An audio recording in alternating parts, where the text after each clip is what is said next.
जब रासलीला करने वाले लोग विधायक होते हैं, मंत्री बन सकते हैं, तो हम लोग तो पढ़े लिखे नौजवान हैं, छात्र हैं, संविधान की धाराओं को पानी की तरह पीते हैं, जीते हैं, उसके साथ सोते हैं। चतरा में ही होगा, चतरा में ही बाहरी को स्टॉप। आप आए हैं, खिलाएंगे, नचाएंगे, हंसाएंगे, सांसद तो माटी का बेटा को बनाएंगे। चतरा सबसे पहले है, केबीसी में सवाल है,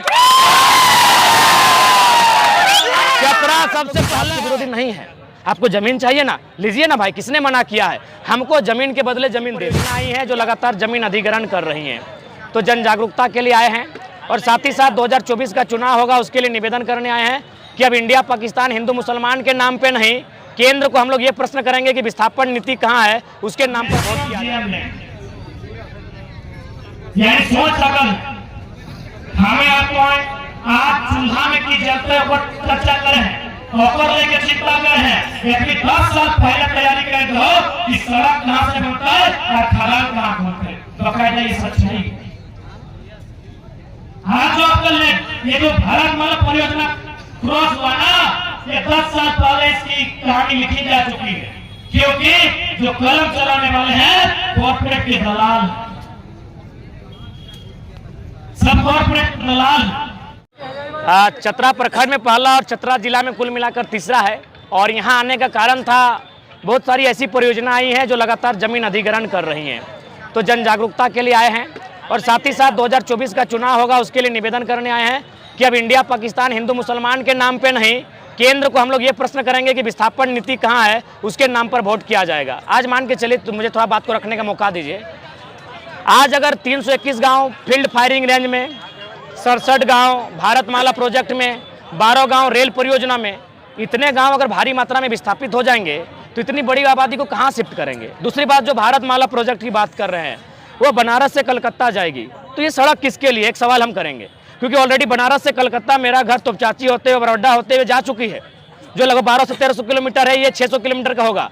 तो ये दूरी बचाना, समय बचाना किसके लिए? कोई किसान उस पर अपनी गाड़ी लेकर नहीं चलेगा, जाहिर सी बात है कॉर्पोरेट से नहीं, पूंजीवाद।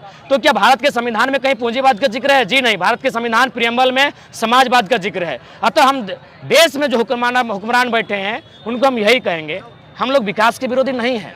आपको जमीन चाहिए ना, लीजिए ना भाई, किसने मना किया है? हमको जमीन के बदले जमीन दे दीजिए, क्योंकि आप जो पैसा हमको देंगे, मान के चलिए कहीं 3000 रुपया डिसमिल लगा है, अगर 3 लाख प्रत्येक एकड़ में, यानी 5 एकड़ में 15 लाख, अगर हमको पूरा जमीन मेरा चला गया योजना में, हमको 15 लाख मिला, तो अगर हम रांची टाउन, हजारीबाग टाउन या कहीं जाके नया घर खरीदेंगे तो कम से कम 3 लाख डिसमिल, यानी हम और दोबारा 5 डिसमिल भी जमीन नहीं ले पाएंगे उस पैसे से।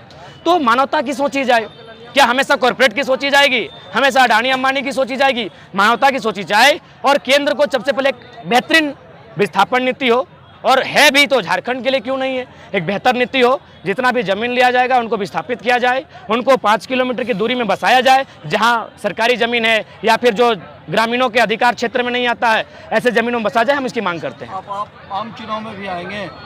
जी हाँ, मुझे लगता है जब रासलीला करने वाले लोग विधायक होते हैं, मंत्री बन सकते हैं, तो हम लोग तो पढ़े लिखे नौजवान हैं, छात्र हैं, संविधान की धाराओं को पानी की तरह पीते हैं, जीते हैं, उसके साथ सोते हैं, हमें आना चाहिए। डुमरी उपचुनाव में क्या होगा? देखिए, डुमरी उपचुनाव, चूंकि मेरा मानना है हम लोग 2024 की रट लगाए हैं, 24 यानी पूर्ण व्यवस्था परिवर्तन, तो उपचुनाव एक ऐसा समय खाली हुआ है जब किसी का देहांत हुआ है। हम लोग नहीं चाहेंगे युवा एक ऐसी सीट से अपना उद्घाटन करे जहां किसी की मृत्यु हुई। अगर भ्रष्टाचार पे भेंट चढ़ता सीट हम लोग आते हैं, वो भ्रष्टाचार का मामला नहीं है, वो कहीं ना कहीं मृत्यु का मामला है। हम लोग मृत्यु पर कदम रख के अपनी राजनीति की शुरुआत नहीं करेंगे। समर्थन, हम लोग न्यूट्रल हैं। हमारे जनता जनार्दन को सीधा संदेश होगा कि 7-8 महीने का कार्यकाल बचा है, आप नोटा में जाएं, तीसरे के साथ जाए, चौथे के साथ जाए, जिसके साथ जाए, 24 में हम लोग मजबूती के साथ आएंगे और बाकायदा जो उत्तरी छोटा नागपुर है, डुमरी उसका केंद्र बिंदु रहेगा। आप इंडिपेंडेंस लड़ेंगे या किसी के साथ समझौता होगा? नहीं, समझौता नहीं, हम लोग इंडिपेंडेंट लड़ेंगे। उसके बाद जनता को रायशुमारी के लिए सौंपेंगे कि आप क्या चाहते हैं। देखिए, स्थानीय सांसद नहीं होने का कारण क्या है कि हमारे लोगों की जो मेंटिलिटी है, हमारे लोग कभी पॉलिटिक्स को सोचते नहीं, बिजनेस को सोचते नहीं। उसी का दुष्परिणाम है कि बड़े बड़े बिजनेसमैन गैर राज्यों के, बड़े बड़े एमपी जहां है वो गैर राज्यों के सभी हैं। हजारीबाग के एमपी हमारे नहीं, धनबाद के एमपी हमारे नहीं, गोड्डा के एमपी हमारे नहीं, रांची के एमपी हमारे नहीं, चतरा वाले हमारे नहीं, पलामू के हमारे नहीं। 6 को जब हमारे नहीं तो झारखंड में तो 14 को सीट है भैया। पार्टी का गठन कर लेंगे आप? चूंकि दादा हम लोग अभी अंकुरित हो रहे हैं, राजनीतिक पार्टियों का षड्यंत्र हमारे ऊपर है। तो इसलिए हम अंदर खाने तैयारी शुरू कर दी है और जब भी मैदान में आएंगे भूचाल मचाते हुए आएंगे और बेहतर तरीके के साथ आएंगे। बाकायदा आप लोग का आशीर्वाद है, हम लोग बेहतर स्थिति में तैयारी में चतरा है। बिल्कुल चतरा सबसे पहले है। केबीसी में सवाल है, चतरा सबसे पहले है। क्या हम इतने खुदगर्ज हैं? या हम में इतनी जरूरत नहीं कि यहाँ का बेटा 70 सालों के इतिहास में एमपी ना बन सके?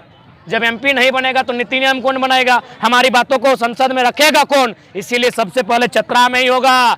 चतरा में ही बाहरी को स्टॉप। आप आए हैं, खिलाएंगे, नचाएंगे, हंसाएंगे, सांसद तो माटी का बेटा को बनाएंगे। चलिए, धन्यवाद।